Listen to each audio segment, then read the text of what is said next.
Number 1 जिसका नाम है electric charge and electric field. ठीक है, इलेक्ट्रिक चार्ज क्या होता है, इलेक्ट्रिक फील्ड क्या होता है, बेसिकली हम लोग यही दो चीज जो है पढ़ने वाले हैं। ठीक है, और अगर मैं थोड़ा सा ब्रीफ बताऊं तो चैप्टर नंबर 1, चैप्टर नंबर 2 और चैप्टर नंबर 3, इन तीनों ही चैप्टर में हम लोग सिर्फ और सिर्फ किसके बारे में पढ़ेंगे, इलेक्ट्रिक चार्ज के बारे में जो है पढ़ेंगे। ठीक है, तो इलेक्ट्रिक चार्ज के बारे में जानने से पहले थोड़ा सा हम लोग ब्रीफ जान लेते हैं कि ये इलेक्ट्रिक चार्ज का कंसेप्ट आया कैसे, इसका डेवलपमेंट कैसे हुआ, कौन कौन साइंटिस्ट इसके पीछे अपना कंट्रीब्यूशन दिए, और भी बहुत सारी चीजें जो है हमको यहाँ से जानने को मिलेगी। जैसे कोई भी चीज जो है आप देखते हो उसका कहीं ना कहीं से तो ओरिजिनेट हुआ रहता है। ठीक है, कोई ना कोई उसको बनाया रहता है, फर्स्ट टाइम देखा रहता है या फिर एक्सपीरियंस किया रहता है। तो उसी तरीके से इलेक्ट्रिक चार्ज के बारे में सबसे पहले जो नॉलेज जो हमको दिया था वो है आज से 2300 साल पहले, मतलब 6th सेंचुरी में। ठीक है, 2000 साल से पहले 6th सेंचुरी बीसी में, वो भी बहुत टाइम पहले। उस टाइम एक साइंटिस्ट थे ग्रीस में जिनका नाम था थेल्स। थेल्स ने क्या किया, उन्होंने देखा कि बाल्टिक जो सी है, ठीक है, अब जानते हो दुनिया में बहुत सारे सी है, अरेबियन सी है, इंडियन ओशन है, इस तरीके से बहुत सारे सी हैं। तो उन्होंने देखा कि बाल्टिक सी जो है उसके आसपास जो है उसको एक तरीके का मटेरियल मिला। ठीक है, येलो कलर का एक मटेरियल रहता था जिसको उन्होंने क्या नाम दिया उस समय, एम्बर। ठीक है, एम्बर मटेरियल पर उन्होंने एक चीज देखी कि जब भी एम्बर के रॉड को उन्होंने क्या किया, रब करके देखा। और किससे रब किया, एम्बर के रॉड को उन्होंने रब किया वुलन क्लॉथ से। वो जब भी एम्बर के रॉड को वुलन क्लॉथ से रब करते थे और देखते थे कि ये जो रॉड है, ठीक है, ये जो रॉड है ये छोटे छोटे डस्ट पार्टिकल, छोटे छोटे पेपर के पीसेस को ये क्या करता है, अट्रैक्ट करता है। ठीक है, तो सबसे पहले नॉलेज किसको मिला, थेल्स को जो है सबसे पहले नॉलेज जो है मिला हुआ था। ठीक है, उसके बाद इन्होंने सिर्फ इतना ही इंफॉर्मेशन जुटाया और इन्होंने जो है इस पर कोई वर्क जो है नहीं किया, सिर्फ एम्बर चीज जो है इन्होंने ढूंढा, इसके बाद अपना वर्क जो है स्टॉप कर दिया। उसके बाद ऑलमोस्ट 2000 ईयर्स तक जो है इस टॉपिक पर जो है और कोई भी डिस्कवरी नहीं हुई। ठीक है, लेकिन 16th सेंचुरी में एक और साइंटिस्ट आए जिनका नाम था विलियम गिलबर्ट। ठीक है, विलियम गिलबर्ट ने क्या किया, थेल्स ने तो सिर्फ एक ही चीज ढूंढी थी, एम्बर, लेकिन विलियम गिलबर्ट ने क्या किया, उन्होंने और भी बहुत सारी ऐसे ऐसी चीजें ढूंढी जिनमें ये एम्बर वाली प्रॉपर्टीज होती थी। मतलब उनको रब करने से, मतलब या तो वुलन क्लॉथ से करेंगे या फिर सिल्क से करेंगे या किसी न किसी चीज से रब करने से क्या होते थे, उनमें भी एम्बर वाली सेम प्रॉपर्टी आ जाती थी। वो भी छोटी छोटी चीजों को क्या करते थे, अट्रैक्ट करने लगते थे। ठीक है, फिर विलियम गिलबर्ट के बाद उन्होंने भी कुछ प्रॉपर रूल्स वगैरह हमको नहीं बताए, बस उन्होंने एम्बर के अलावा और भी चीजें जो है ढूंढ के हमको दे दी। ठीक है, इसके बाद ये तो 16th सेंचुरी की बात है। उसके बाद 1646 में एक और साइंटिस्ट आते हैं जिनका नाम है सर थॉमस ब्राउन। ठीक है, सर थॉमस ब्राउन ने क्या किया, इन्होंने अब प्रॉपर रूल बनाना स्टार्ट किया, इनका स्टडी डिटेल में करना स्टार्ट किया, और इन्होंने ही सबसे पहले जो है इलेक्ट्रिसिटी वर्ड का जो है इन्होंने यूज किया। ठीक है, तो अगर आपसे क्वेश्चन पूछेगा कि हु नेम द इलेक्ट्रिसिटी, तो नाम याद रखना 1646 में जो है कौन थे, हम सबसे पहले कौन थे, सर थॉमस ब्राउन थे। थॉमस ब्राउन ने जो है इलेक्ट्रिसिटी जो है नाम जो है दिया था। अब ये इलेक्ट्रिसिटी देने के पीछे का रीजन क्या था, तो इन्होंने क्या किया, थेल्स ने जो खोजा था एम्बर, उसको ग्रीस में एम्बर बोलते थे, लेकिन सर थॉमस ब्राउन थे यूके के। ठीक है, इनके यहाँ उसको बोला जाता था इलेक्ट्रम बोला जाता था। ठीक है, एम्बर को ग्रीस में तो एम्बर बोला जाता था, लेकिन उसको यहाँ पर क्या बोला जाता था, इलेक्ट्रम। तो इसी इलेक्ट्रम से जो है इन्होंने क्या नाम ढूंढा, इलेक्ट्रिसिटी जो है नाम जो है इन्होंने दिया। और इलेक्ट्रिसिटी का मतलब क्या है, the energy due to which matter get property of attracting the things.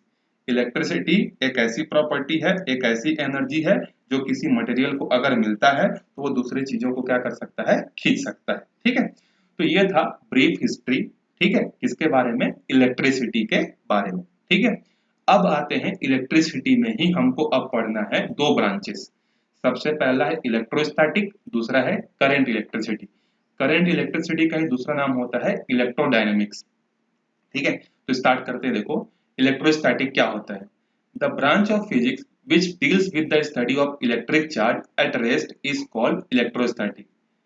जब कोई चार्ज रेस्ट कंडीशन पर होता है तो उस समय उसकी जो जो प्रॉपर्टीज होती हैं वो स्टडी करना क्या कहलाता है, इलेक्ट्रोस्टैटिक कहलाता है। ठीक है, जैसे अगर मैं यहाँ पर बैठा हुआ हूँ तो मैं रेस्ट कंडीशन पर हूँ, तो जब मैं रेस्ट कंडीशन पर हूँ तो मेरे पास कुछ ना कुछ प्रॉपर्टीज है, जैसे मेरा वॉल्यूम है, एरिया है, मास है, इनर्शिया है। तो रुकी हुई चीज के पास क्या होती है, प्रॉपर्टीज होती है।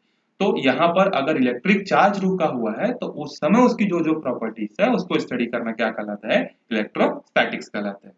तो करंट इलेक्ट्रिसिटी या इलेक्ट्रोडायनेमिक्स क्या होगा, सिंपल सा चीज है, जब चार्ज मूव कर रहा होगा उस समय उसके पास जो जो एनर्जी होगी उसको हम लोग स्टडी करेंगे।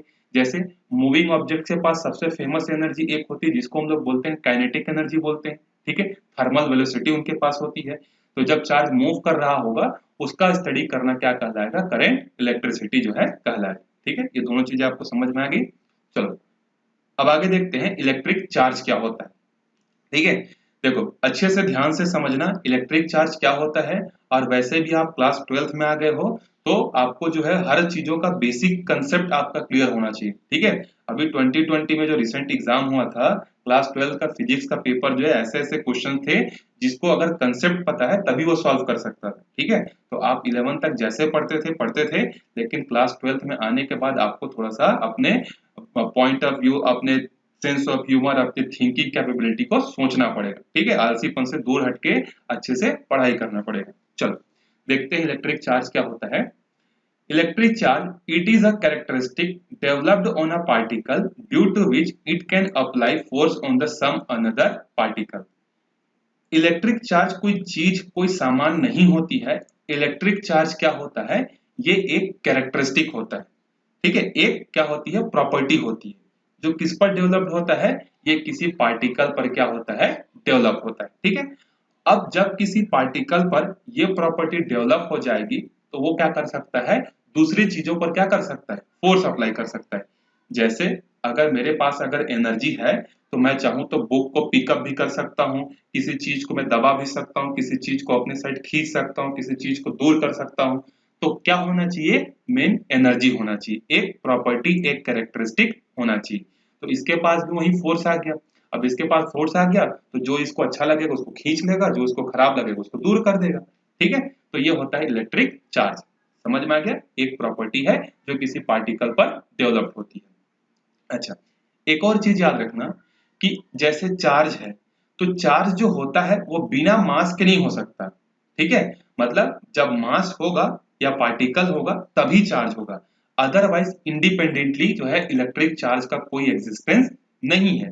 ठीक है, जैसे एक एग्जांपल मैं आपको बताता हूं। जैसे हम लोग क्रिकेट देखते हैं तो क्रिकेट में जो है विराट कोहली का जो एक फेवरेट शॉट है वो है कवर ड्राइव। ठीक है, तो कवर ड्राइव कोई चीज नहीं है। कवर ड्राइव क्या है, एक प्रॉपर्टी है, और वो प्रॉपर्टी किसकी है, विराट कोहली की है। उसकी एक प्रॉपर्टी है जिसको वो शो करता है।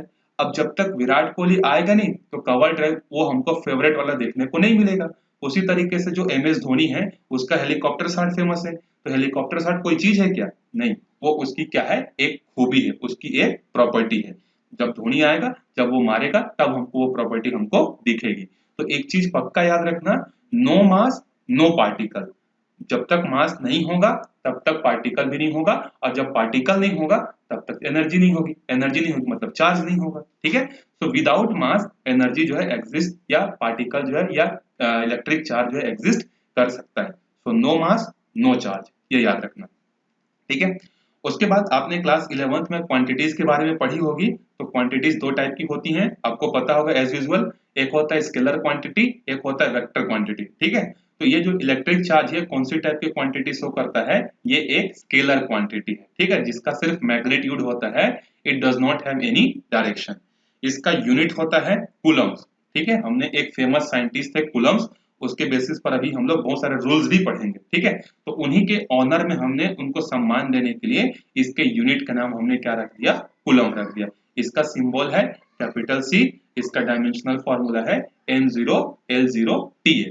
अच्छा, क्लास 12 में आप अपने आप में एक आदत ये डालना, जब भी आपको कोई नई क्वांटिटी मिलेगी तो सबसे पहले तो ये डिसाइड करना कि वो स्केलर क्वांटिटी है कि वेक्टर क्वांटिटी, उसका यूनिट याद रखना, उसका सिंबल याद रखना, और उसका डायमेंशनल फॉर्मूला याद रखना। ये सब चीजें आप क्लास 11th में पढ़ चुके हो। ठीक है, तो ये चारों चीजें हमेशा कोशिश करना, जिस भी चैप्टर में पढ़ो ये 4 प्रॉपर्टीज उसकी हमेशा याद रखना। ठीक है, आपके लिए जेई या आप कोई भी एग्जाम दोगे, नीट दोगे, जेई दोगे, तो आपके लिए यही बेसिक चीजें जो है आपसे क्वेश्चन पूछी जाती हैं। तो अगर आप 12th को और 11th को ध्यान से पढ़ लेते हो तो you can do very well in JEE और नीट। ठीक है, चलो अब आगे देखते हैं। चार्ज का सिर्फ काम यहीं तक नहीं रुका, चार्ज के बारे में हम लोग और जानना चाहते थे कि ये कैसा दिखता है, ये होता कैसे, क्या क्या प्रॉपर्टीज होती है। तो इसके लिए जो बहुत सारे एक्सपेरिमेंट्स हुए, बहुत सारी स्टडीज हुई, उसमें से एक एक्सपेरिमेंट को हम लोग देखेंगे। ठीक है, और समझेंगे कि चार्जेस जो है कैसे बिहेव करती हैं। अभी तक का नॉलेज हमारा क्या बोलता था कि चार्जेस जो होते हैं वो सिर्फ एक ही टाइप के होते हैं, कोई दूसरा टाइप का चार्ज नहीं होता है। लेकिन जब हम लोग ये एक्सपेरिमेंट पढ़ेंगे तो इस एक्सपेरिमेंट को पढ़ने के बाद हमारे दिमाग में एक क्वेश्चन उठेगा कि क्या वाकई में चार्ज एक टाइप का होता है। ठीक है, तो देखते हैं। देखो हमने क्या किया, 2 ग्लास के रॉड लिए और इस ग्लास के रॉड को हमने क्या किया, इसको जो है वुलन क्लॉथ से जो है हमने क्या किया, रब किया। एक ग्लास के रॉड को हमने स्ट्रिंग के हेल्प से टांग दिया और दूसरे ग्लास के रॉड को जो है हमने इधर से लेकर आया। तो हमने देखा ये दोनों ग्लास के रॉड एक दूसरे को पसंद नहीं करते, एक दूसरे से मुंह बनाकर ये दूर हट जाते। ठीक है, ये एक दूसरे के पसंद नहीं आते, एक दूसरे को पसंद नहीं आते, ये इधर भगने लगता है, ये इधर भगने लगता है। सिंपल सी चीज, दोनों एक दूसरे को पसंद नहीं करेंगे तो दूर भागेंगे। ठीक है, तो इस एक्सपेरिमेंट से रिजल्ट क्या हुआ, इन दोनों ग्लास के रॉड में क्या हुआ, रिपल्शन हुआ। ठीक है, फिर हमने देखा कि ग्लास के रॉड के अलावा और भी कुछ चीजें होती हैं क्या, तो हमको पता लगा कि प्लास्टिक का रॉड भी एक ऐसा चीज होता है जो कि ये प्रॉपर्टीज जो है क्या करता है, शो करता है। तो फिर हमने 2 प्लास्टिक का रॉड लिया। ठीक है, और प्लास्टिक के रॉड को हमने अब इसको हमने सिल्क वुलन से किया था, इसको सिल्क से कर देंगे। ठीक है, मतलब एक रॉड को हम लोग सिल्क से करेंगे तो दूसरे को क्या करेंगे, हम लोग वुलन से करेंगे। ठीक है, तो इसको सिल्क से करते हैं ग्लास के रॉड को, और प्लास्टिक के रॉड को किससे करते हैं, वुलन से जो है करते हैं। याद रखना ये वुलन, और इसको हम लोग सिल्क क्लॉथ से जो है हम लोग करेंगे। ठीक है, तो क्या होता है देखो, जब इन दोनों प्लास्टिक के रॉड को हम लोग क्या करते हैं, रब करते हैं, रब मतलब उसको घिसना, और दोनों को फिर नजदीक लेकर आते हैं, तो हम लोग क्या देखते हैं, ये दोनों फिर से एक दूसरे को पसंद नहीं करते, फिर एक दूसरे से क्या होते हैं, दूर भागने लगते हैं। तो फिर रिजल्ट क्या हुआ, रिपल्शन। अच्छा, ये जितना भी जो चीजें हो रही हैं, इसको हम लोग ऐसा नहीं कि हम लोग सिर्फ सपने में देखते हैं, इसको हम लोग अपने डेली लाइफ में भी देख सकते हैं। आप जब कंघी करते हो, कंघी आपके बाल के साथ जब फ्रिक्शन होता है, तो जब आप कंघी को क्या करोगे, छोटे छोटे डस्ट पार्टिकल और पेपर के पास लेकर जाओगे तो देखोगे कि वो डस्ट पार्टिकल उसको क्या करते हैं, अट्रैक्ट कर लेते हैं। ठीक है, तो यही चीज है यहाँ पर जो हम लोग पढ़ रहे हैं, यही चीज है। इसके चिपकने की इस प्रोसेस को हम लोग क्या बोलते हैं, इलेक्ट्रोस्टैटिक क्लिंग बोलते हैं। ठीक है, जब छोटे छोटे पार्टिकल्स किसी मटेरियल के पास जाकर चिपकते हैं तो उसको हम लोग क्या बोलते हैं, इलेक्ट्रोस्टैटिक क्लिंग बोलते हैं। ठीक है, इलेक्ट्रोस्टैटिक क्लिंग। ठीक है, जैसे आप छोटे रहे होगे तो आप क्लासरूम में ये भी किए होगे कि पेन को अपने सर से हम लोग ऐसे 2-3 बार रब करते थे और पेपर के पास लेके जाते थे और देखते थे, तो पेपर क्या होता था, अट्रैक्ट होता था। ठीक है, तो वही चीज है। ठीक है, तो उस चिपकने के प्रोसेस को, अट्रैक्ट होने के प्रोसेस को क्या बोलते हैं, इलेक्ट्रोस्टैटिक क्लिंग बोलते हैं। ठीक है, तो ये ग्लास का रॉड भी वही शो करता था। एक ग्लास के रॉड को अगर हम लोग ये मान लो एक टेबल है, इसमें बहुत सारे डस्ट पार्टिकल रखे हुए हैं, एक ग्लास के रॉड को हमने रब किया, रब करके हमने देखा तो ये इसको क्या करता है, खींच लेता है। उसी तरीके से प्लास्टिक का रॉड भी इसको क्या करता है, खींच लेता है। लेकिन हम लोग जब 2 ग्लास के रॉड को आपस में लेके आते हैं तो ये आपस में एक दूसरे को पसंद नहीं करते। उसी तरीके से 2 प्लास्टिक के रॉड भी आपस में एक दूसरे को पसंद नहीं करते हैं। ठीक है, तो फिर किसी के दिमाग में आया, कोई शैतान रहा होगा, उसने क्या सोचा कि चलो ग्लास और ग्लास में दोस्ती नहीं हो रही है तो एक काम करते हैं, ग्लास और प्लास्टिक को दोस्ती करवा के देखते हैं। ठीक है, शायद ये दोनों जो है अपोजिट अपोजिट हैं, तो हो सकता है इनमें अट्रैक्शन हो जाए या कुछ नया चीज हमको देखने को मिल जाए। ठीक है, तो देखो इसने क्या किया, जो तीसरा आदमी था, एक ग्लास का रॉड लिया और उस ग्लास के रॉड को उसने क्या किया, सिल्क के क्लॉथ से रब किया और टांग दिया। ठीक है, एक प्लास्टिक का रॉड था, प्लास्टिक के रॉड को इसने रब किया और रब करने के इसको वुलन से रब किया, इसको सिल्क से किया। जब ग्लास और प्लास्टिक के रॉड को लेकर आया तो उस तीसरे आदमी ने देखा कि ये दोनों में प्यार बढ़ गया, अब ये दोनों एक दूसरे के नजदीक आ गए। जहां पर पहले ग्लास ग्लास, प्लास्टिक प्लास्टिक एक दूसरे को पसंद नहीं कर रहे थे, दूर जा रहे थे, अब एक प्लास्टिक और एक ग्लास एक दूसरे को बहुत अच्छे से पसंद करते हैं, इनमें फ्रेंडशिप हो जाती है और रिजल्ट क्या होता है यहाँ पर, अट्रैक्शन होता है। ठीक है, इन 3 एक्सपेरिमेंट्स को करने के बाद हमारे माइंड में, या हमारे माइंड में क्या, जो उस समय जो इस फील्ड पर एक्सपेरिमेंट कर रहे थे उनके माइंड में एक क्वेश्चन उठा कि क्या चार्ज एक टाइप का होता है? आंसर था नहीं होता है। क्यों? अगर कोई चीज अगर एक टाइप की होती तो वो दो प्रॉपर्टी कैसे शो करती? यहाँ पर दो प्रॉपर्टी शो हो रही है ना, अट्रैक्शन का हो रहा है और रिपल्शन का हो रहा है। ठीक है, तो अगर इनमें ऐसा अट्रैक्शन और रिपल्शन क्यों हो रहा है? क्योंकि इनमें चार्ज आ गया। और चार्ज कैसे आया? जब हमने उसको रब किया। ठीक है, रब करने से किसी बॉडी पर जो है चार्ज आ जाता है। तो जब हमने ग्लास के रॉड को क्या किया, सिल्के क्लॉथ से रब किया तो इस पर चार्ज आ गया। प्लास्टिक के रॉड को वुलन क्लॉथ से हमने रब किया तो इस पर चार्ज आ गया। और ये दोनों एक दूसरे को यहाँ अट्रैक्ट कर रहे हैं, ऊपर में एक दूसरे को रिपल कर रहे हैं। मतलब चार्जेस जो होते हैं एक टाइप के नहीं होते, क्योंकि अगर एक टाइप के चार्जेस होते या तो वो पूरा का पूरा हर टाइम पे रिपल्शन शो करते हैं, हर टाइम पे अट्रैक्शन शो करते। ऐसा नहीं होता कि कुछ केसेस में अट्रैक्शन शो करते, कुछ केसेस में रिपल्शन शो करते। ठीक है, तभी हमारे दिमाग में क्वेश्चन आया कि चार्जेस एक टाइप के नहीं होते भैया, चार्जेस कितने टाइप के होते हैं? दो टाइप के होते हैं। ठीक है, उनमें से एक टाइप जो होता है वो अट्रैक्शन के लिए रिस्पॉन्सिबल होता है, दूसरा जो होता है वो इसके लिए होता है, रिपल्शन के लिए जो है रिस्पॉन्सिबल होता है। ठीक है, तो फिर यहाँ पर जो है हमने क्या किया, एक सीरीज बना दिया। ठीक है, एक हमने क्या किया, सीरीज बना दिया। ठीक है, सीरीज में हमने एक क्या क्या, जिसको हम लोग बोलते हैं इलेक्ट्रोस्टैटिक सीरीज बोलते हैं, याद रखना, इलेक्ट्रोस्टैटिक सीरीज, इलेक्ट्रोस्टैटिक सीरीज। ठीक है, इस इलेक्ट्रोस्टैटिक सीरीज में हमने क्या किया, हमने क्या किया, सबसे ऊपर में किसको रखा, ग्लास के रॉड को जो है हमने क्या किया, सबसे ऊपर में जो है हमने रखा। फिर ग्लास के बाद जो हमने अलग अलग मटेरियल्स को जो है क्या किया, साथ में हमने रखना जो है स्टार्ट किया। ठीक है, सबसे नीचे में हमने रखा सल्फर को। ठीक है, सबसे नीचे किसको रखा हमने, सल्फर को, और सबसे टॉप में हमने किसको रखा, ग्लास को। और हमने क्या किया, शुरुआत में जो है चार्जेस के जो है हमने इस तरीके से दो नाम दिए। ठीक है, एक वो होता है जो कि ग्लास वाली प्रॉपर्टी होती है, मतलब बेसिकली अगर हम लोग बोले तो उस टाइम पे ग्लास और प्लास्टिक जो है इलेक्ट्रिक चार्ज के रिप्रेजेंटेटिव थे। मतलब ये एक पूरी अलग फैमिली थी, ये एक पूरी अलग फैमिली थी। ठीक है, इसके बीच में बाकी सारे जो है होते थे। जैसे ग्लास के नीचे हमने सीरीज बनाया तो उसमें हमने किसको रखा, फ्लैनल को रखा। ठीक है, हमने उसमें किसको रखा, फ्लैनल को रखा। फिर उसके नीचे वूल को रखा, फिर हमने सिल्क को रखा, फिर सिल्क के नीचे मेटल को रखा, रबर को रखा, उसके बाद वैक्स को रखा, उसके बाद प्लास्टिक को रखा, प्लास्टिक के बाद सबसे नीचे सल्फर को रखा। तो सल्फर को हम लोग ज्यादा यूज नहीं करते, दैट्स वाई जो है सबसे नीचे में प्लास्टिक को रिप्रेजेंटेटिव मान लिए और सबसे ऊपर में ग्लास को रिप्रेजेंटेटिव मान लिए। ठीक है, हमने एक सीरीज बना ली सब चीज को एक्सपेरिमेंट करने के बाद। फिर इससे हमारा कंक्लूजन क्या निकला कि चार्जेस तो दो टाइप के होते हैं और जो सेम सेम टाइप के चार्जेस होते हैं उनमें क्या होता है, रिपल्शन होता है। देखा हमने ग्लास के रॉड में क्या था, रिपल्शन हो रहा था। तो एक ग्लास के रॉड में जिस टाइप के चार्ज होंगे ऑब्वियस ये बात है दूसरे ग्लास में भी उसी टाइप के चार्ज होंगे। ठीक है, क्योंकि मटेरियल तो सेम है। तो सेम सेम चार्ज में क्या होता है, रिपल्शन होता है, और डिफरेंट डिफरेंट चार्जेस में क्या होता है, अट्रैक्शन होता है। ये चीजें समझ में आ गई। ये है इलेक्ट्रोस्टैटिक सीरीज के बेसिस पर हमारा रिजल्ट। और शुरुआत में हम लोग चार्जेस को कैसे जानते थे, तो दो दो टाइप के चार्जेस होते हैं हमको पता चल गया था। तो पहले टाइप के चार्जेस कौन से होते थे, ग्लास वाले होते थे। दूसरे टाइप के चार्जेस कौन से होते थे, प्लास्टिक वाले जो है होते थे। ठीक है, इस तरीके से दो टर्म जो है हम लोग जानने लगे। ठीक है, फिर जो है ये नाम हमको मजा नहीं आया। ठीक है, कि ये कैसा नाम हुआ भाई कि एक टाइप के चार्जेस को ग्लास वाला बोलेंगे, दूसरे टाइप को प्लास्टिक वाला बोलेंगे। ठीक है, तो मजा नहीं आया। तो फिर जो है एक इनका नया नाम देने की जो है कोशिश की गई, और अलग अलग साइंटिस्ट लोगों ने क्या किया, अलग अलग तरीके से अपना प्रपोजल दिया कि हम लोग चार्जेस का नाम ऐसा रखेंगे, हम लोग चार्जेस का नाम वैसा रखेंगे करके जो है सबने क्या किया, अपना अपना जो है आइडिया जो है सजेस्ट किया। तो देखो ये बात है इलेक्ट्रिसिटी वाली बात, ये हमारी 16-17 सेंचुरी की बात है।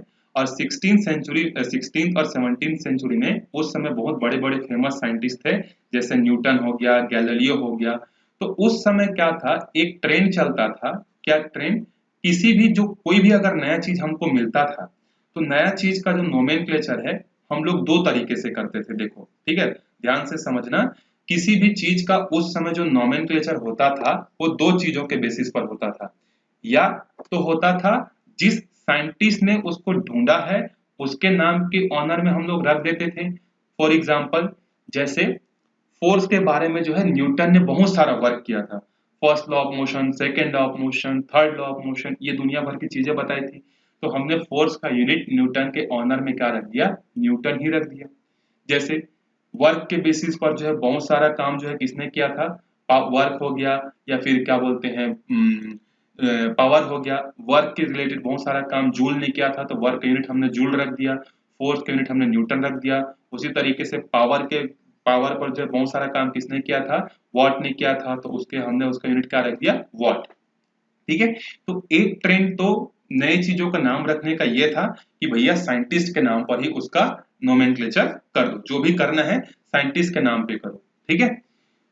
दूसरा ट्रेंड ये चलता था, जो भी नया चीज हमको मिलता था उसका हम लोग नोमेनक्लेचर करते थे वो किस जगह पर मिला है उसके बेसिस पर। फॉर एग्जाम्पल, आप लोग पढ़े होगे, केमिस्ट्री में पढ़ते होगे CH4 मीथेन। मीथेन का जो नोमेनक्लेचर, ये मीथेन कैसे हुआ, किसी को आइडिया है? ठीक है। तो देखो, मीथेन का नोमेनक्लेचर मीथेन हुआ क्योंकि ये मीथेन जो होता है ये मोस्टली कौन से रीजन पर मिलता है, तो ये मोस्टली हमको मिलता है मर्सी एरिया में, दलदली एरिया में। ठीक है। दलदली एरिया में जो है हमको मीथेन जो है मिलता है, तो उसी से मर्सी से ही क्या बना, ये मीथेन बना। ठीक है। तो इस तरीके से दो ट्रेंड जो है क्या हो रहे थे उस समय चल रहे थे। इन दो ट्रेंड से हटकर अमेरिका के एक साइंटिस्ट थे जिनका नाम है बेंजामिन फ्रैंकलिन। ठीक है। बेंजामिन फ्रैंकलिन ने क्या किया, इन्होंने बोला कि हम लोग चार्जेस का नाम ना तो साइंटिस्ट के नाम पर रखेंगे, ना ही हम लोग प्लेस के नाम पर रखेंगे। ठीक है। उसने अपना अपना आइडिया सजेस्ट किया। ठीक है। ऐसा नहीं है कि जबरदस्ती बोला कि ऐसा रखें करके, सब लोग अपना प्रपोजल रख रहे थे। तो बेंजामिन फ्रैंकलिन भी उस समय अच्छे खासे साइंटिस्ट थे अमेरिका के। ठीक है। और वैसे ही अगर हम लोग बात करें तो 16th सेंचुरी में, 17th सेंचुरी में इंडिया को तो साइंस के बारे में पता ही नहीं था। ठीक है। जितना भी चीजें जो थी वो यूएस में होती थी, यूके में होती थी, जर्मनी में होता था, ठीक है, लैटिन में होता था। तो उस समय इन्होंने प्रपोजल दिया कि क्यों ना हम लोग चार्जेस का नाम जो है क्या रख दें, पॉजिटिव रख दें और नेगेटिव रख दें। ध्यान से समझना, ये क्वेश्चन एग्जाम में आ गया है कि why the charges are name as positive and negative and who names this, किसने नाम किया और क्यों नाम किया। ठीक है। सो देखो, इन्होंने जब पहली बार बोला कि चार्जेस का नाम पॉजिटिव रखेंगे और नेगेटिव रखेंगे, तो बाकी अदर साइंटिस्ट जो थे वो हंसने लगे।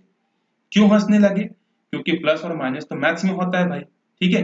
अब अगर तुमको कोई नया चीज मिल गया है, तुम लोग उसका नाम पॉजिटिव रखोगे और नेगेटिव रखोगे तो क्या होगा, ऑकवर्ड होगा कि नहीं?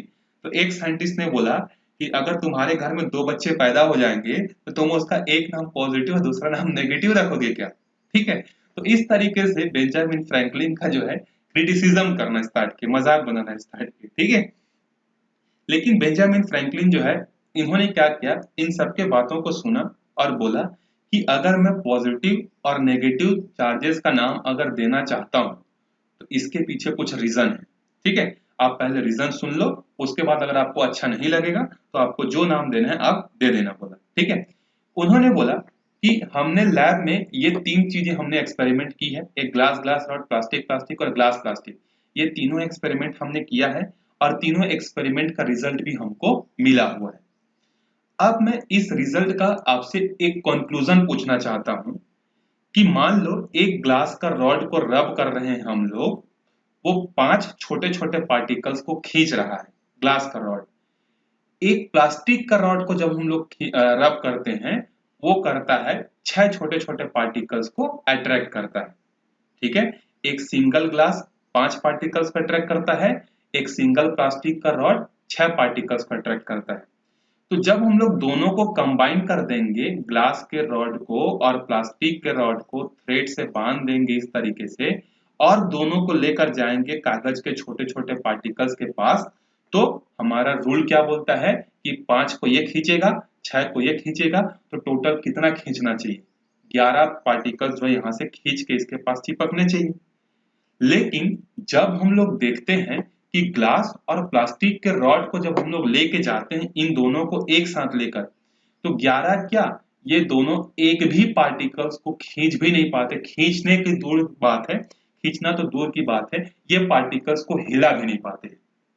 ठीक है, तो अब ऐसा कैसे हो गया भाई? एक तो 5 खींच रहा था, दूसरा 6 खींच रहा था, तो दोनों मिलकर क्या करना चाहिए? 11 पार्टिकल्स खींचने चाहिए, लेकिन 11 क्या एक भी नहीं खींच रहे हैं, खींचना तो दूर, हिला भी नहीं पा रहे। ठीक है, तो ऐसा क्यों? तो उन्होंने बोला कि देखो, इसका मीनिंग ये है कि ग्लास ने और प्लास्टिक ने एक दूसरे की प्रॉपर्टी को क्या कर दी?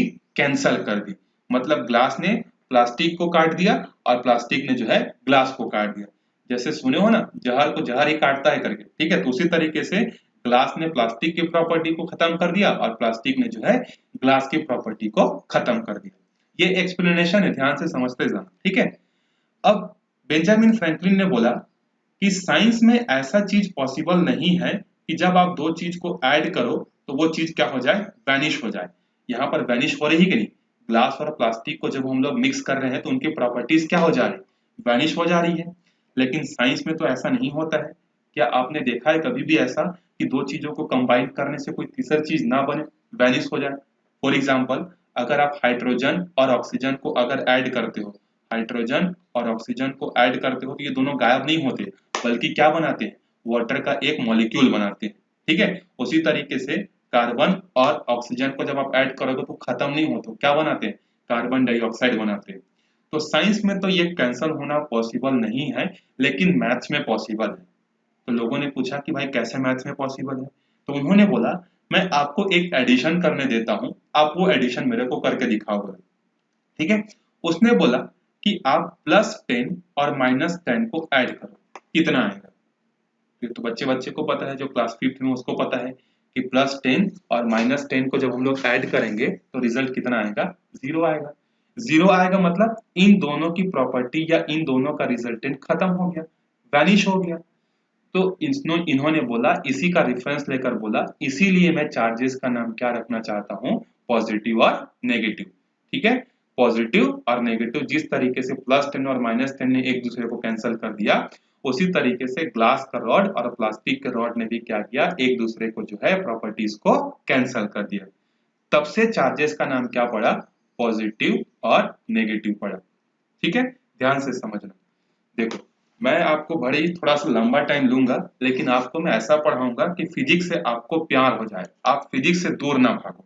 ठीक है, मैं चाहता तो मैं ये कर देता, चार्जेस का डेफिनेशन बताने के बाद मैं समझा देता कि चार्जेस दो टाइप के होते हैं, एक पॉजिटिव होता है, एक नेगेटिव होता है। और मोस्टली जितने भी टीचर्स होते हैं, 90% ऑफ द टीचर्स सब यही करते हैं कि चार्जेस दो टाइप के होते हैं। सेम चार्जेस में रिपल होता है, अदर चार्जेस में क्या होता है? रिपल्शन होती है। या जो भी कंक्लूजन हमारा निकला था, same charges ripple each other, unlike charges attract each other, ये खत्म कर देते। लेकिन वापिस से मैं बोल रहा हूँ, आप क्लास 12th में हो, आपका नॉलेज जो है, बेसिक नॉलेज क्लियर होना चाहिए। ठीक है, तो समझ में आ गया पॉजिटिव और नेगेटिव कहां से आया। अब पॉजिटिव और नेगेटिव जैसे ही आया, उसके बाद जो है इसमें और भी जो है बहुत सारी चीजें जो है क्या हो गई? स्टडी करना चालू हो गई, थ्योरीज बनने लगे। ठीक है, और स्टडी होना चालू हुआ। तो उस समय जो एटम्स के बारे में हमको पता चल चुका था। ठीक है, और हमको ये भी पता चल चुका था कि किसी भी मेटल के अंदर में जो चार्जेस जो होते हैं उनका नेट चार्ज क्या होता है? 0 होता है। मतलब अगर एक एलिमेंट है, अगर इसमें 10 पॉजिटिव चार्जेस हैं तो इसमें क्या होंगे? 10 नेगेटिव चार्जेस होंगे ही। ठीक है, तो और इलेक्ट्रॉन को स्टडी करके हमने क्या बनाया? इलेक्ट्रॉन थ्योरी बनाई। अब ये देखो, इलेक्ट्रॉन थ्योरी क्या बोलता है? इलेक्ट्रॉन हैव नेगेटिव चार्जेस, मतलब जो नेगेटिव चार्ज था उसका नाम हमने क्या रखा? इलेक्ट्रॉन। एंड पॉजिटिव का नाम हमने क्या रखा? प्रोटॉन। ठीक है, तो जो दो टाइप के चार्जेस अभी डिस्कस किए ना, माइनस और प्लस, तो माइनस चार्जेस का ही दूसरा नाम हमने क्या रख दिया? इलेक्ट्रॉन। मतलब इलेक्ट्रॉन में अगर मैं आपसे पूछूं कि कौन सा चार्जेस होता है, तो वो होता है नेगेटिव। अगर मैं आपसे पूछूं प्रोटॉन में कौन सा चार्जेस होता है, तो वो होता है पॉजिटिव। जैसे मैं पूछूंगा कवर ड्राइव किसका अच्छा शॉट है, कौन अच्छा मारता है, तो विराट कोहली। हेलीकॉप्टर शॉट कौन अच्छा मारता है, तो MS धोनी। उसी तरीके से इलेक्ट्रॉन पर नेगेटिव चार्ज होता है और प्रोटॉन पर जो है पॉजिटिव चार्ज होता है। और नेट चार्ज जो होता है किसी भी एटम पर, वो क्या होता है? 0, विच मीन्स न्यूट्रल। मैंने यहाँ पर बताया कि नहीं, अगर यहाँ पर 10 पॉजिटिव चार्जेस है तो यहाँ पर 10 नेगेटिव चार्जेस होंगे और नेट चार्ज क्या होगा? 0। तो ये है इलेक्ट्रॉन थ्योरी का फर्स्ट पॉइंट। दूसरा है देखो, when one object is rubbed on the other there is transfer of electron। जब आप एक बॉडी को दूसरे बॉडी से क्या करोगे, रब करोगे, तो डेफिनेटली एक में से चार्ज निकलेगा और दूसरे में क्या होगा, चार्ज जो है ट्रांसफर होगा। तो वही चीज यहाँ पर ये बोल रहा है कि जब आप चीजों को रब करते हो तो रब करने से क्या होता है, एक से चार्जेस निकलता है और किसी दूसरे बॉडी में जो है क्या होता है, चले जाता है। ठीक है, transfer of electron from one body to another. देखो उसके बाद, now one body is excess of electron and other develops loss of electron. अब मान लेते हैं, दो एग्जांपल लेते हैं। ये एक एटम है ए, ये एक एटम है बी, या दो मटेरियल समझ लेते हैं। एटम को जो है कैसे रब करोगे, आपके दिमाग में क्वेश्चन आ जाएगा। तो दो मटेरियल है ए और बी, ए और बी को हमने रब किया और ए में से इलेक्ट्रॉन निकल कर क्या हो गया, इसमें चले गया, इसमें इलेक्ट्रॉन आ गया। तो एक में क्या हो गया, देखो इलेक्ट्रॉन ज्यादा हो गए। पहले ये दोनों क्या थे, अलग अलग जब थे, ए और बी जब अलग अलग थे तो इसका भी नेट चार्ज जीरो था, इसका भी नेट चार्ज जीरो था। लेकिन जब हमने दोनों को रब किया तो ए में से इलेक्ट्रॉन निकलकर बी में चले गए।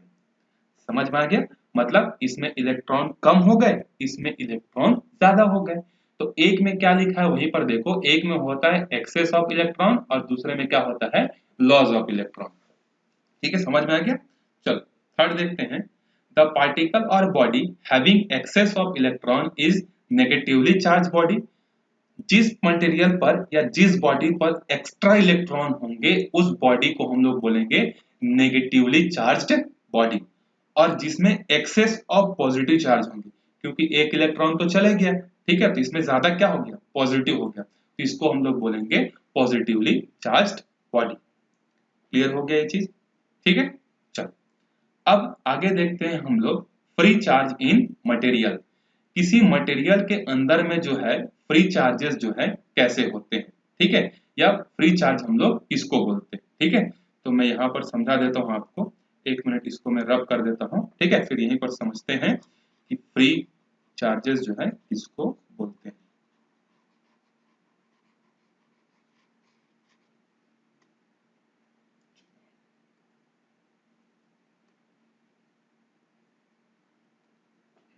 देखो फ्री चार्जेस क्या होता है, देखो कोई भी एटम जो होता है उस पर अभी हमने बात किया कि जितने पॉजिटिव चार्जेस होते हैं उतने ही उस पर क्या होते हैं, नेगेटिव चार्जेस जो है होते हैं। ठीक है, ये मान लो एक बॉडी है जिसके अंदर में क्या है, चार पॉजिटिव चार्जेस हैं और चार नेगेटिव चार्जेस बाहर में घूम रहे हैं। आपने 11th में तो बेसिक चीजें तो पढ़ी ही होगी ना कि एटम का स्ट्रक्चर क्या होता है। सेंट्रल पर पॉजिटिव चार्जेस होते हैं और इलेक्ट्रॉन चारों क्या करते हैं, ऑर्बिट्स में जो है घूमते हैं। ठीक है, ये एक बॉडी है या एक एटम है जिसके अंदर में चार पॉजिटिव चार्जेस है और चार नेगेटिव चार्जेस है, इस तरीके से रखे हुए हैं। किसी भी एटम का कोर टेम्परेचर जो होता है वो होता है -273 केल्विन। ठीक है, कितना होता है, -273 केल्विन। अच्छा, मेरा एक क्वेश्चन है यहाँ पर, जब हम लोग किसी टेम्परेचर को सेल्सियस में लिखते हैं तो डिग्री यूज करते हैं, लेकिन जब केल्विन लिखते हैं तो मैंने 273 डिग्री केल्विन नहीं बोला, मैंने सिर्फ क्या बोला, -273 केल्विन। तो मेरा क्वेश्चन ये है कि यहाँ पर डिग्री क्यों नहीं लगता। ठीक है, आप कमेंट करके बताना अगर आपको आंसर नहीं पता चलेगा कि क्यों यहाँ पर डिग्री यूज नहीं होता, बाकी फ़ारेनहाइट में यूज होता है, र्यूमर स्केल में होता है, सेल्सियस में होता है, why not in only kelvin. ठीक है, कोशिश करना ढूंढने की, या बताना, मेरे को नहीं मिलेगा तो मैं आपको आंसर दे दूं। ठीक है, कोर टेम्परेचर कितना है, -273 केल्विन। जब आप किसी टेम्परेचर को किसी एटम को रूम टेम्परेचर पर लेकर आते हो तो रूम टेम्परेचर ऑलमोस्ट कितना होता है, 300 केल्विन की बात करें तो केल्विन में इतना होता है और सेल्सियस में लगभग लगभग 27 से 30 डिग्री के आसपास जो है होता है। तो देखो पहले ये एटम कितने पे था, -273, अब ये कितने पर आ गया, +273, मतलब इसके टेम्परेचर में कितने का डिफरेंस आ गया, पहले से कितना बढ़ गया, 573 क्या हो गया, इसका टेम्परेचर बढ़ गया, मतलब इसका टेम्परेचर अब बहुत ज्यादा हाई हो गया। ठीक है, जब टेम्परेचर हाई होगा इसका मतलब इसको क्या मिलेगा, हीट एनर्जी मिलेगी। ठीक है, जब हीट एनर्जी मिलेगी तो हीट एनर्जी के कारण क्या होता है, हीट एनर्जी के कारण होता है यहाँ पर उसका टेम्परेचर इंक्रीज होगा। जब टेम्परेचर इंक्रीज होगा तो इसके अंदर के जो पार्टिकल्स हैं उनकी काइनेटिक एनर्जी क्या हो जाएगी, इंक्रीज हो जाएगी। काइनेटिक एनर्जी जब इंक्रीज हो जाएंगी तो क्या ये इलेक्ट्रॉन इस रास्ते पर बंधे रहने चाहेंगे, इसी रास्ते पर घूमना किसी को पसंद है क्या? किसी को जो है एक ही टाइप का खाना खाना पसंद है क्या? एक ही घर में रहने का पसंद है क्या? हर कोई चाहता है कि मैं दुनिया देखूं, सब जगह देखूं। तो उसी तरीके से ये इलेक्ट्रॉन्स भी चाहते हैं कि हम इसी ऑर्बिट में ड्यूटी क्यों करें। अब बाहर क्यों नहीं जा पा रहे थे, क्योंकि सफिशिएंट अमाउंट ऑफ एनर्जी नहीं था। लेकिन अब हीट किया, जैसे ही हमने इसका टेम्परेचर इंक्रीज हुआ, इसकी काइनेटिक एनर्जी इंक्रीज हुई, अब ये एटम कैसा दिखेगा, अब वहां से एक इलेक्ट्रॉन अपनी ड्यूटी को छोड़कर क्या करेगा, भाग जाएगा।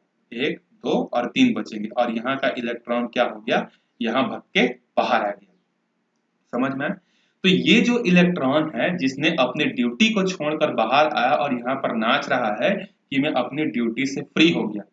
पहले इनकी ड्यूटी क्या थी, ऑर्बिट में घूमना, किसी एटम को स्टेबल बनाना, लेकिन अब ये क्या हो गया, यहाँ पर बाहर आ गया। इसी बाहर आए हुए इलेक्ट्रॉन को हम लोग क्या बोलते हैं, इसको बोलते हैं फ्री इलेक्ट्रॉन बोलते हैं। समझ में क्या है फ्री इलेक्ट्रॉन? ठीक है, किसी एटम को अगर रूम टेम्परेचर पर लेकर आते हैं तो उसकी टेम्परेचर, उसका हीट एनर्जी देने से उसकी एनर्जी क्या होती है, बढ़ जाती है। एनर्जी बढ़ने से टेम्परेचर बढ़ता है, टेम्परेचर बढ़ने से काइनेटिक एनर्जी बढ़ता है, और काइनेटिक एनर्जी बढ़ने से अपनी ड्यूटी को छोड़कर वो क्या होता है, बाहर बच जाता है। समझ में आ गया? तो ये है हमारा फ्री इलेक्ट्रॉन। ठीक है, अब उसके बाद हम लोग देखते हैं classification of material on the basis of motion of electron. हम लोग यहाँ पर जो है मटेरियल्स का क्लासिफिकेशन दो तरीके से देखेंगे। ठीक है, एक तो हम लोग देखेंगे on the basis of charge, दूसरा हम लोग देखेंगे on the basis of motion of charge. ठीक है, सो आई होप आपको फ्री इलेक्ट्रॉन समझ में आ गया होगा। जब भी किसी को हीट करोगे, टेम्परेचर बढ़ेगा, काइनेटिक एनर्जी बढ़ेगी, अपनी ड्यूटी को छोड़कर वो क्या होंगे, बाहर जो है भाग जाएंगे। ठीक है, चलो तो सबसे पहले हम लोग देखते हैं on the basis of motion of charges. ठीक है, मोशन ऑफ चार्जेस के बेसिस पर जो है क्या होता है। अच्छा, मैंने आपको एक और चीज छूट गया, देखो, जब भी हमको पॉजिटिव और नेगेटिव पता चल गया ना, तो जब भी ग्लास के रॉड को रब करते हैं हम लोग, तो उसमें डिसाइड करते हैं कि उस पर हमेशा कौन सा चार्ज डेवलप हुआ है, पॉजिटिव चार्जेस। और जब भी प्लास्टिक के रॉड को हम लोग रब करते हैं तो हम लोग उसमें एज्यूम करते हैं या हमको पता है कि उस पर हमेशा कौन सा चार्ज आएगा, नेगेटिव। ठीक है, ये जो है बेंजामिन फ्रैंकलिन ने जब नोमेनक्लेचर किया था ना, उसके बाद हमने ग्लास वाले रॉड को पॉजिटिव चार्ज माना था और प्लास्टिक वाले रॉड को हमने नेगेटिव चार्ज जो है हमने मान लिया था। ठीक है, चलो मोशन ऑफ चार्जेस के बेसिस पर जो है कितने टाइप के मटेरियल होते हैं। एक मटेरियल हमारा ये है, देखो दुनिया में एक ही टाइप के मटेरियल नहीं होते हैं, तो आप ये एज्यूम मत करना कि दुनिया में जो है एक ही टाइप के मटेरियल होते हैं। दुनिया में जब एक तरह के लोग नहीं हो सकते तो मटेरियल कैसे हो सकते हैं।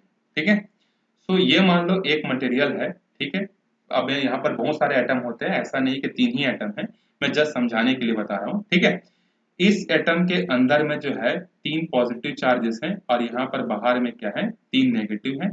इसके भी अंदर में 3 पॉजिटिव हैं और क्या है, बाहर में 3 नेगेटिव हैं। इसके भी अंदर में 3 पॉजिटिव हैं और क्या है, 3 नेगेटिव हैं। और बाहर में जो है प्लस माइनस इस तरीके से डिस्ट्रीब्यूटेड है। और इसका जो नेट चार्ज है वो कितना है, 0। जब नेट चार्ज 0 है बोलता हूं, इसका मतलब ये मत समझ जाना कि उस बॉडी पर कोई भी चार्ज नहीं है, उस पर चार्ज है। नेट चार्ज 0 है, इसका मतलब क्या है कि जितना पॉजिटिव है उतना क्या है उस पर नेगेटिव है। ठीक है, तो नेट चार्ज 0 में जब भी बोलूंगा, आगे टर्म यूज करूंगा, तो ये मत समझ लेना कि उसके पास कोई चार्जेस नहीं है। ठीक है, उसके पास है, लेकिन जितने पॉजिटिव है उतने ही नेगेटिव है। ठीक है, ये एक टाइप का क्या है, हमारे पास मटेरियल है। नेचर में एक और टाइप का मटेरियल हो सकता है ऐसा, देखो यहाँ पर,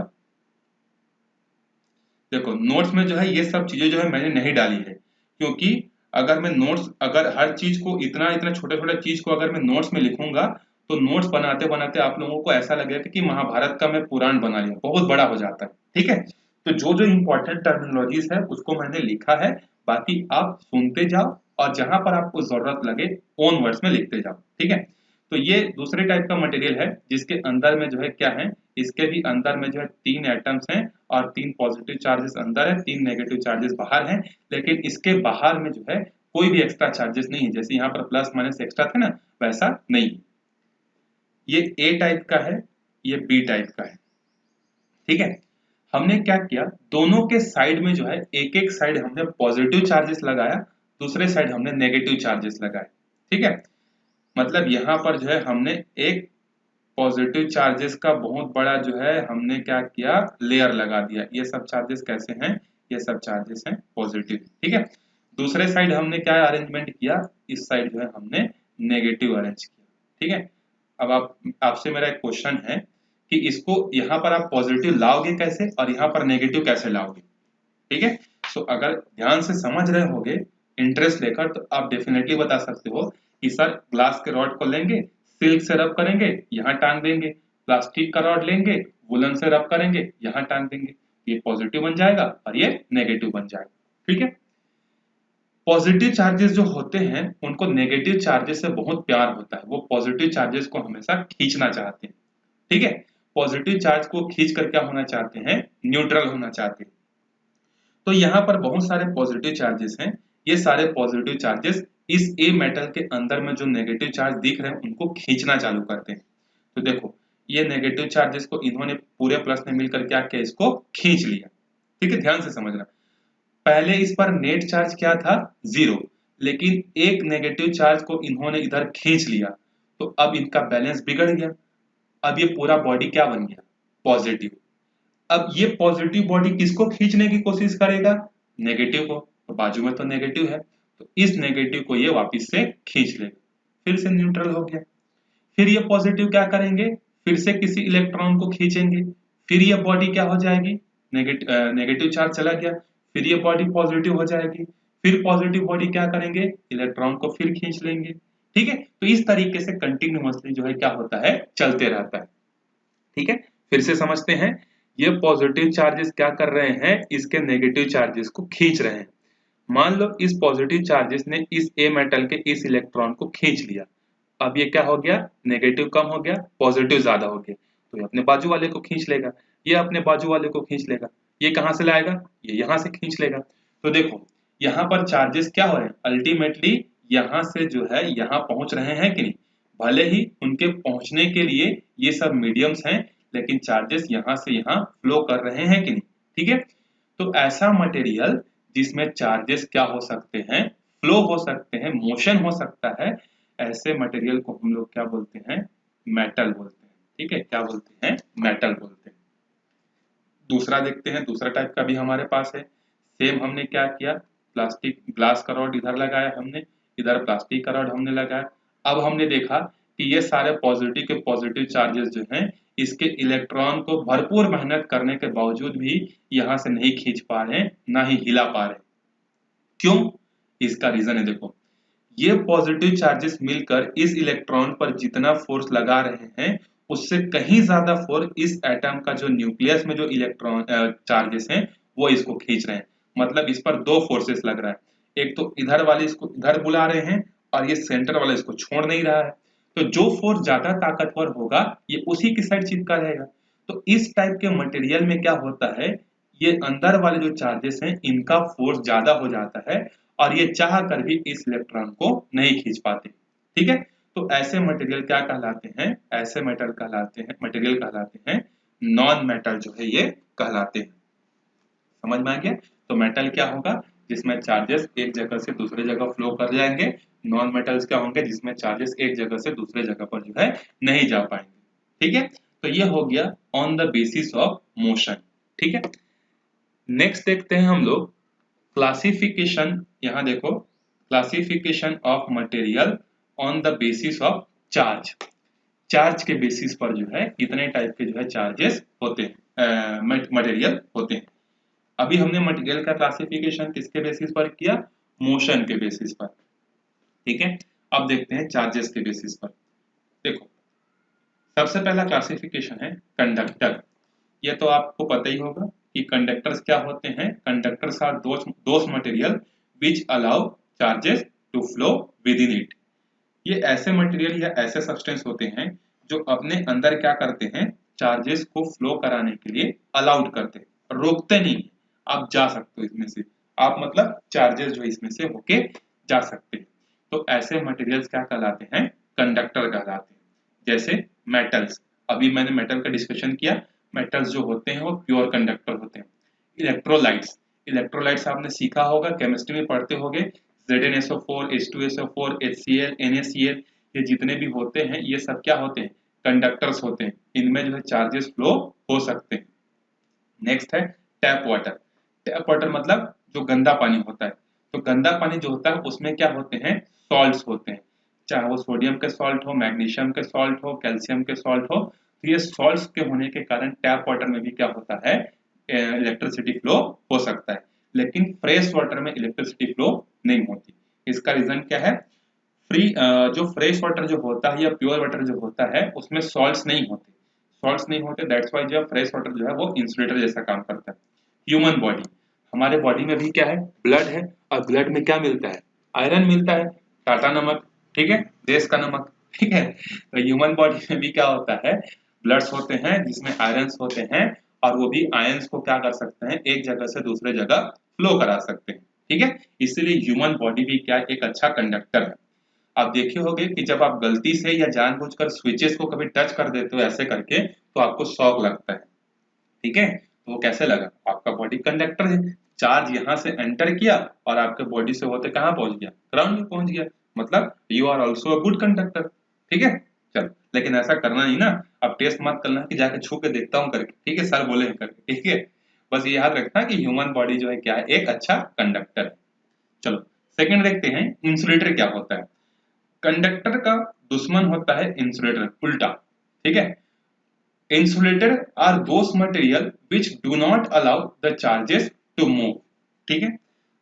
अब भाई एक अलाउ कर रहा है उसको कंडक्टर बोल रहे हैं, जो अलाउ नहीं कर रहा है उसको क्या बोलेंगे? इंसुलेटर बोलेंगे। ये हमारे लिए अच्छा नहीं है, ठीक है। तो ये चार्जेस को जो है मूव करना अलाउड नहीं करता। जैसे इसमें आते हैं नॉन मेटल्स आते हैं, गैसेस आते हैं, प्योर वाटर्स आते हैं, वुडन आता है, प्लास्टिक आता है। अब जितने भी एग्जाम्पल आपको याद है नॉन मेटल्स में आप लिख लेना। इंसुलेटर में जो है फ्लो नहीं कराते, ठीक, करंट को फ्लो नहीं कराते। अच्छा, यहाँ एक नोट पॉइंट लिखा हुआ है, देखो स्टार पॉइंट लगाकर, मोर कंडक्टिविटी इज मोर कंडक्टर। जिस मटेरियल में चार्जेस जितने आसानी से फ्लो कर जाएंगे उसकी कंडक्टिविटी क्या होगी? उतनी ही अच्छी होगी। फॉर एग्जाम्पल, अगर मैं आपको 3 रास्ते में दौड़ने के लिए बोलूं, एक प्लेन रोड है, ठीक है, रोड है, दूसरा एक ऐसा रोड है जिसमें रेत बिछा हुआ है, ठीक है, एक तीसरा रोड है जिसमें बड़े बड़े पत्थर लगे हुए। अगर मैं आपको बोलूं इन तीनों में से किस रास्ते में आप सबसे तेजी से दौड़ सकते हो, तो ऑब्वियस सी बात है जो प्लेन रोड है उसमें दौड़ पाओगे, इसमें थोड़ा सा कम दौड़ोगे, फिर इसमें तो बहुत कम दौड़ोगे क्योंकि आपके पैरों को चोट लगेगा। उसी तरीके से जिस मटेरियल की कंडक्टिविटी जितनी अच्छी होगी वो उतना ही बढ़िया क्या होगा? कंडक्टर होगा, ठीक है। जो अपने में से चार्जेस को बहुत अच्छे से फ्लो कराने देगा वो उतने ही बेटर कंडक्टर होगा, ठीक है, समझ में आ गया। चलो अब एक चीज देखते हैं, अगर मैं आपसे एक क्वेश्चन पूछूं कि हमारे लिए कंडक्टर ज्यादा अच्छा है कि इंसुलेटर ज्यादा अच्छा है, ठीक है, 2 मिनट सोचो, उसके बाद आप खुद से सोचो वीडियो पॉज करके और बताओ कि हमारे लिए कंडक्टर ज्यादा अच्छा है कि इंसुलेटर ज्यादा अच्छा है। तो ऑब्वियस ही बात है, आपके दिमाग में आया होगा कि सर कंडक्टर हमारे लिए अच्छा है क्योंकि चार्जेस को फ्लो कराने देता है, इंसुलेटर हमारे लिए अच्छा नहीं है कि नहीं? ऐसे ही बोलोगे, लेकिन ऐसा नहीं है, ठीक है, आप गलत हो, ठीक है। जितना इंपॉर्टेंट करंट को फ्लो कराने के लिए या चार्जेस को फ्लो कराने के लिए कंडक्टर का इंपॉर्टेंस है, उतना ही इंपॉर्टेंस किसका है? इंसुलेटर्स का है, ठीक है। जितना इंपॉर्टेंस कंडक्टर का है उतना ही इंसुलेटर्स का है। कैसे? आपने घरों में देखा होगा कि आपके घरों में जो वायर जो जाता है, वायर्स के अंदर में मेटल होता है, और मेटल के ऊपर में जो है रेड कलर के या किसी कलर के जो ऊपर में कवर्स लगे होते हैं, ठीक है। अगर कवर्स लगेगा या कवर्स अगर टूट गया तो क्या प्रॉब्लम आएगी? जिस जगह पर कवर टूटा है अगर आप उस जगह को छुओगे तो वहां से चार्जेस क्या होंगे? मूव करेंगे, वहां से भागने लगेंगे, आपको शॉक लगेगा। इसका मतलब क्या है कि अगर आप चार्जेस को बहुत अच्छे से फ्लो कराना चाहते हो तो जितना इंपॉर्टेंट कंडक्टर को दोगे उतना ही इंपॉर्टेंस किसको दोगे? इंसुलेटर को। क्योंकि अगर आप इंसुलेटर नहीं लगाओगे और सिर्फ वायर को लगाओगे दीवार से, तो ये सारे चार्जेस जो है भगने के ताक पर रहते हैं। तो ये जहां पर भी इंसुलेटर इनको नहीं मिलेगा, जैसे अगर आपने बिना कवर के वायर को दीवार में टांगा है, तो ये सारे के सारे चार्जेस दीवार से होकर कहाँ पर भागने की कोशिश करेंगे, ग्राउंड में जो है भागने की कोशिश करेंगे। और हम लोग चार्जेस को अगर ए लोकेशन से बी लोकेशन तक पहुंचाना चाहते हैं तो नहीं पहुंच पाएगा, क्योंकि दीवार के थ्रू क्या हो गए, ये सारे चार्जेस ग्राउंडेड हो गए। मतलब सिंपल सा है, इसको आप समझ सकते हो पानी के पाइप से। मान लो यहाँ पर एक नल है, इस नल से पानी गिर रही है, आप इस नल के पानी को जो है इस लोकेशन तक पहुंचाना चाहते हो। नल को चालू करोगे तो क्या पानी यहाँ पर पहुंचेगा? ठीक है, और अगर पहुंचेगा भी तो बहुत कम अमाउंट में पहुंचेगा। पहले इस पूरे रास्ते को गीला करते जाएगा, बहते जाएगा और बहुत टाइम बाद यहाँ पर पहुंचेगा। उसी के बजाय अगर आप यहाँ से एक पाइप यूज कर लो और डायरेक्टली पाइप को उसका एग्जिट अगर यहाँ पर कर दो, तो क्या पानी जल्दी पहुंचेगा कि नहीं पहले के कंपैरिजन? ऑब्वियस सी बात है, पहुंचेगा। क्यों? क्योंकि पानी पहले फैल रहा था, वेस्ट हो रहा था, लेकिन अब ये पाइप उस पानी को वेस्ट होने नहीं दे रहा है, पानी वेस्ट होने से रोक रहा है। मतलब पानी अब सीधा इसी के अंदर में जाएंगे। अगर यहाँ पर पंचर हो गया तो पानी यहाँ से भाग सकता है, लेकिन ये पंचर नहीं है। तो जिस तरीके से पानी को एक लोकेशन से टारगेटेड लोकेशन तक पहुंचाने में पानी वेस्ट को रोकता है, उसी तरीके से चार्जेस को भी एक जगह से दूसरे जगह तक पहुंचाने में इंसुलेटर्स का भी उतना ही ज्यादा क्या होता है, कंट्रीब्यूशन होता है। ठीक है, तो याद रखना, अगर आपको वाइवा में पूछा जाएगा कि आपके लिए कंडक्टर ज्यादा अच्छा है कि इंसुलेटर, तो आप क्या करोगे? बोथ, दोनों इंपॉर्टेंट है बोलोगे। ठीक है, एक चार्जेस को फ्लो कराता है, दूसरा चार्जेस के फ्लो होने से जो वेस्टेज होता है उसको रोकता है। ठीक है, समझ में आ गया ये? चलो अब आगे देखते हैं हम लोग डाई इलेक्ट्रिक स्ट्रेंथ क्या होता है। ठीक है, डाई इलेक्ट्रिक स्ट्रेंथ क्या होता है उसके बारे में जो है हम लोग क्या करते हैं, देखते हैं। ठीक है, ये डाई इलेक्ट्रिक क्या है, स्ट्रेंथ। ठीक है, दो टर्म्स आएगा हमारे पास, एक आएगा डाई इलेक्ट्रिक स्ट्रेंथ आएगा और दूसरा आएगा डाई इलेक्ट्रिक कांस्टेंट आएगा, जैसे जैसे हम लोग आगे जाते जाएंगे। ठीक है, चलो देखते हैं क्या होता है ये। अब किसी के दिमाग में ये क्वेश्चन आ रहा होगा कि सर क्या कभी भी या कोई भी एक ऐसा कंडीशन पर जो इंसुलेटर्स होते हैं वो कंडक्टर की तरह बिहेव नहीं कर सकते क्या? तो आंसर है बिल्कुल कर सकते हैं। ठीक है, एक कंडीशन ऐसा होता है जहां पर इंसुलेटर्स को हम लोग एज अ कंडक्टर की तरह क्या कराते हैं, बिहेव कराते हैं।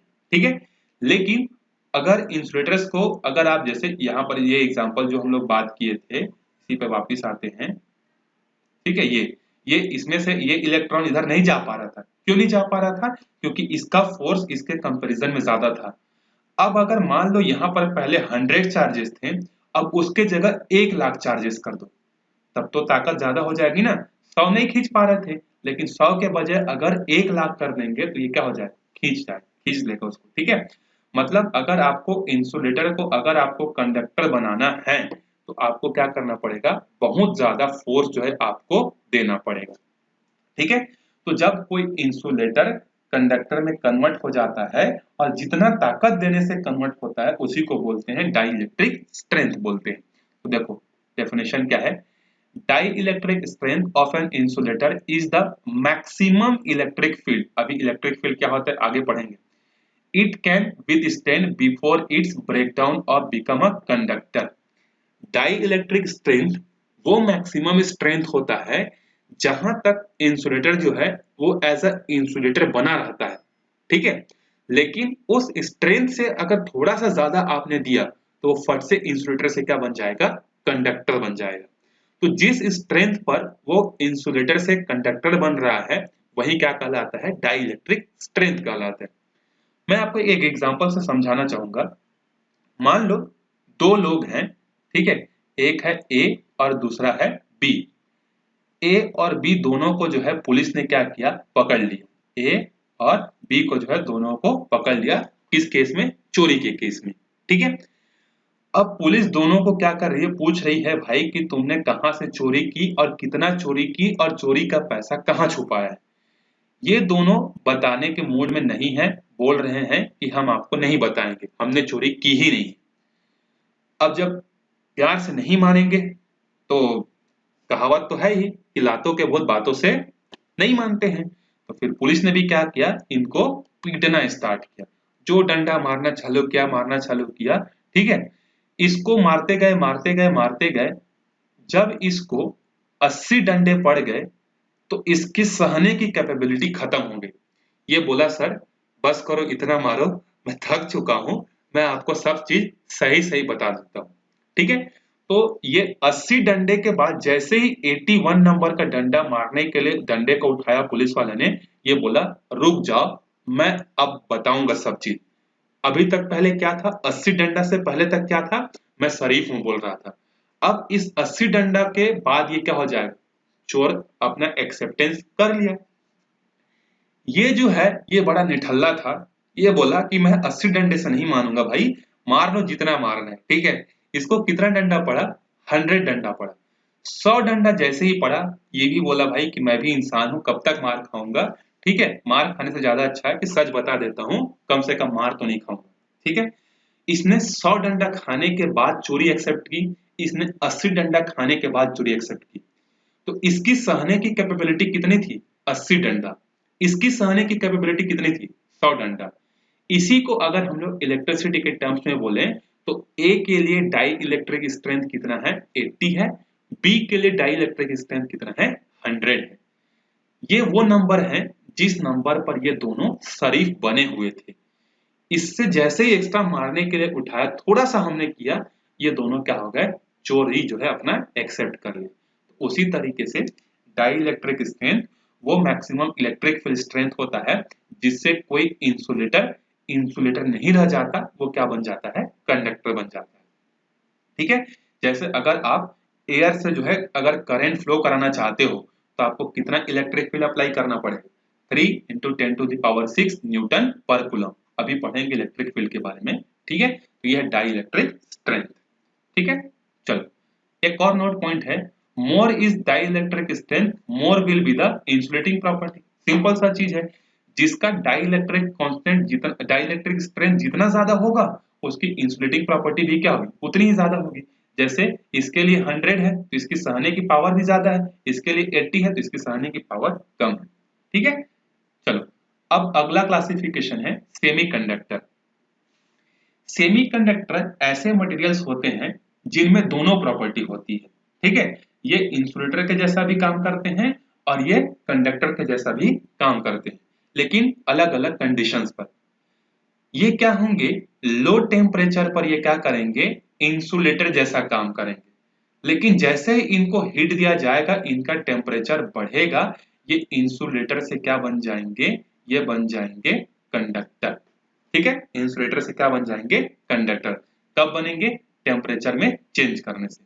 तो ऐसे मटेरियल्स जो कि क्या होते हैं, दो तरीके का बिहेवियर करते हैं, कम टेम्परेचर पर इंसुलेटर और ज्यादा टेम्परेचर पर कंडक्टर, ऐसे मटेरियल्स कहलाते हैं semiconductor.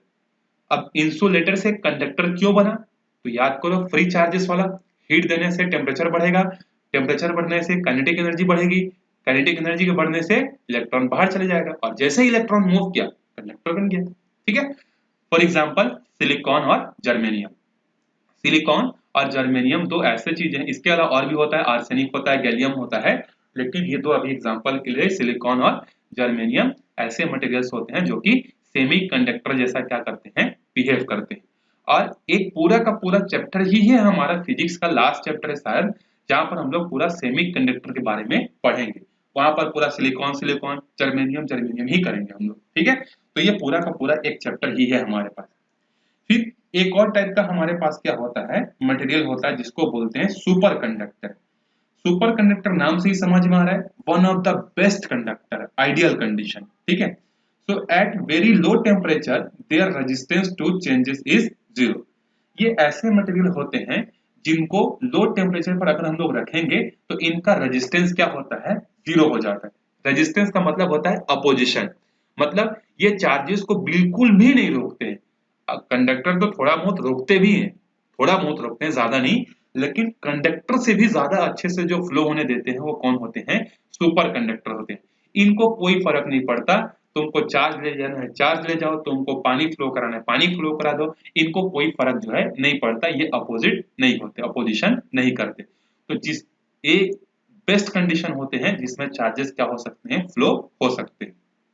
For example mercury, mercury low temperature पर क्या करता है, एज अ सुपर कंडक्टर की तरह बिहेव करता है। ठीक है, तो इस वीडियो में हम लोग यहीं तक देखते हैं।